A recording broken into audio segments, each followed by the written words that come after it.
पिछले कई वर्षों से अभ्यर्थी लगातार अध्यापक बनने के सपने को लेकर के कोर्ट के चक्कर लगा रहे थे, सड़क पर संघर्ष कर रहे थे। लेकिन हाई कोर्ट के फैसले के बाद कि 3 महीने के अंदर अब नई सूची आरक्षण की जारी की जाए, इस मुद्दे पर बात करने के लिए समाजवादी पार्टी के पिछड़ा प्रकोष्ठ के प्रदेश अध्यक्ष डॉक्टर राजपाल कश्यप जी हमारे मौजूद हैं।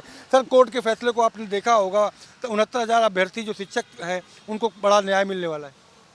मैं माननीय उच्च न्यायालय का और कोर्ट के फैसले का स्वागत करता हूँ कि उन्होंने पिछड़े, दलित, शोषित, वंचित जिनका आरक्षण बाबा साहब भीमराव अंबेडकर ने दिया था, उस पे जो बीजेपी कुठाराघात कर रही थी, आरक्षण को पूरी तरह से छिन्न भिन्न कर रही थी और उनके हक अधिकार को नहीं दे रही थी। 69,000 शिक्षक भर्ती, इतनी बार कितने वर्षों तक लोग धरने पे लगातार बैठे रहे, अनशन पे बैठे रहे, कितनी बार गिरफ्तार किए गए, कितनी बार जेल भेजे गए, वो अपने न्याय की ही तो मांग कर रहे थे। और समाजवादी पार्टी के राष्ट्रीय अध्यक्ष माननीय श्री अखिलेश यादव जी लगातार कह रहे थे इन बच्चों को न्याय मिले।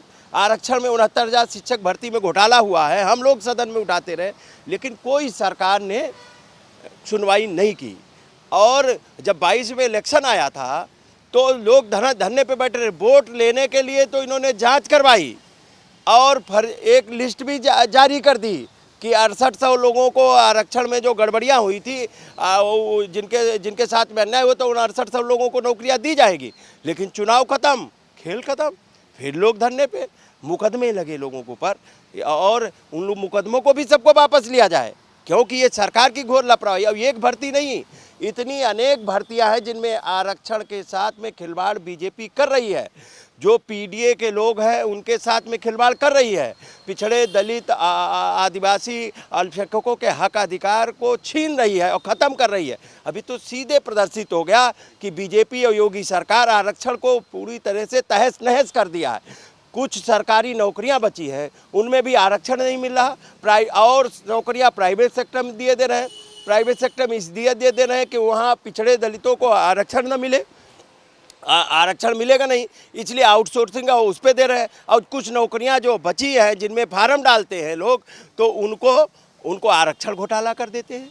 ये बीजेपी आरक्षण घोटाले में मशहूर है और पेपर लीक में मशहूर है, और एक भी परीक्षा ठीक से नहीं करा पा रहे। सरकारी बेरोजगार दर दर भटक रहे हैं। इस तरीके के लगातार घोटाले हो रहे हैं। और आरक्षण घोटाला तीनों जो नगर पालिका और नगर निगम में भी आरक्षण घोटाला किया था और आरक्षण पूर्णतया खत्म कर दिया था माननीय अखिलेश यादव जी ने। सुप्रीम कोर्ट में पिछड़े वर्ग प्रकोष्ठ द्वारा एसएलपी दाखिल करा के आरक्षण को बचवाने का काम किया नगर पालिका और नगर पंचायतों में और सभासदी में, नगर निगम के चुनाव में। तो ये बीजेपी आरक्षण घोटालेबाज पार्टी है।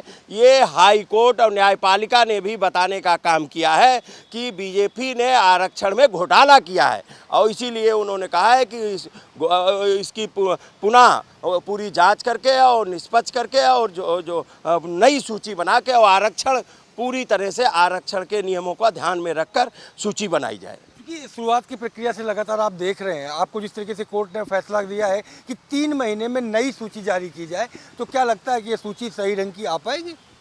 ना, हमारी तो मांग है सरकार से कम संविधान को तो मानो। संविधान की कितनी धज्जियां उड़ाओगे? ये बाबा साहब ने जो अम्बेडकर ने जो संविधान में हमारा आरक्षण दिया है पिछड़े दलितों का, इन पे क्यों कुठाराघात कर रहे हो? इन पे उम्मीद तो नहीं है, लेकिन न्यायालय का निर्णय है, करना पड़ेगा इनको और करना चाहिए, और अपनी गलती को स्वीकार करना चाहिए। अब ये गलती मतलब चोरी फिर सीना चोरी, लोग लाठियां खाते रहे, लोग कितनी महिलाएं, कितनी बेचारी शिक्षिकाएं रात दिन बैठी रहीं, वहाँ धरने पे बैठी रहीं। हम लोग भी गए तो हमारे ऊपर भी मुकदमे लिखे गए। 69,000 शिक्षक भर्ती में हम लोग आंदोलन में उनके समर्थन करने गए तो हमारे ऊपर भी मुकदमा लिखा गया। ऐसे हमारे जितने भर्ती में लोग थे अभ्यर्थी, उनके ऊपर मुकदमे लिखे गए। वो मुकदमे भी सब वापस लिए जाए, क्योंकि सरकार का गलत निर्णय था और सरकार माफ़ी मांगे इन बच्चों से। और जो हाई कोर्ट न्यायालय ने कहा है उसको अक्षरशः लागू करें आरक्षण। कोई हमारे आरक्षण में घोटालेबाजी न करे। बीजेपी आरक्षण घोटालेबाजों की पार्टी है। शुक्रिया हमसे बात करने के लिए। तो आपने सुना समाजवादी पार्टी के पिछड़ा प्रकोष्ठ के जो प्रदेश अध्यक्ष डॉक्टर राजपाल कश्यप जी को, जिनका साफ तौर पर कहना है कि बीजेपी आरक्षण घोटालेबाज पार्टी है, लेकिन कोर्ट के फैसले को उन्होंने सम्मान करते हुए कहा कि कोर्ट के फैसले को अक्षरशः लागू किया जाए। कैमरा पर्सन शिवम आनंद के साथ संजय प्रताप सिंह, भारत समाचार, लखनऊ।